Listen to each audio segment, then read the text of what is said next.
Around the same time that I first became an esthetician, I used to work from home. So I didn't have my booking link posted anywhere. You would have to DM me in order for me to send you my booking link, and I would only send my booking link to profiles that were either public with photos of themselves or a profile photo of themselves, because I just felt like it was a little more legit. It gave me kind of like a safety precaution. So one day I had a page message me that didn't fit that criteria, and I accidentally sent them my booking link, and it was before you could hit like the little unsend button.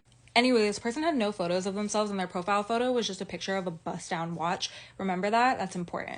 After I sent them my booking link, every time I went back to Instagram, I would have a bunch of missed video calls from this person. I don't do that.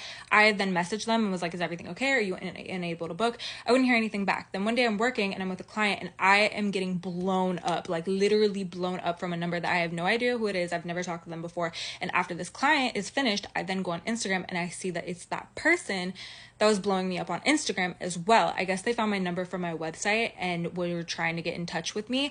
I thought it was because they were having a problem booking an appointment.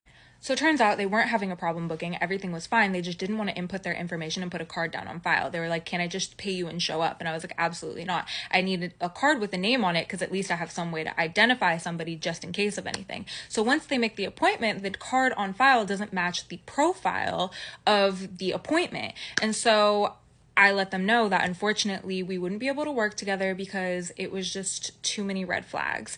They then said, I feel like you have a personal problem with me. I don't do conflict. I don't have no problem with you. I don't even know you. This whole thing is weird. You're blowing up my phone. No. So I blocked them respectfully. Anyway, fast forward a couple months pass. I completely forget about this. I don't think anything of it. And I had an appointment. It was under a woman's name, and so I dressed incredibly differently for my female appointments versus my male appointments. My male appointments, I would literally dress like a little boy. Just, again, like a little safety precaution. So because I was expecting a female client, I was in some shorts and some slides, and when the person showed up, I was extremely confused because it was a whole grown-ass man. And instantly, once he walks in my place, he tells me, yo, I've been trying to get in touch with you for a hot minute. I looked down at his watch. Bust down diamond watch. I instantly put two and two together. I'm like, oh, fuck. This is awkward. At this point, I didn't know what to do. This man's energy was really aggressive off the bat, and I didn't feel comfortable telling him that I wasn't comfortable taking him. I was there by myself. There was no one else there. So I just decided to proceed with the facial and be as professional as possible. The facial is super awkward. This man is asking me a bunch of personal questions, kept staring up at me so much to the point where I took some goggles and covered his eyes because he wouldn't keep his eyes closed, even though I asked a million times.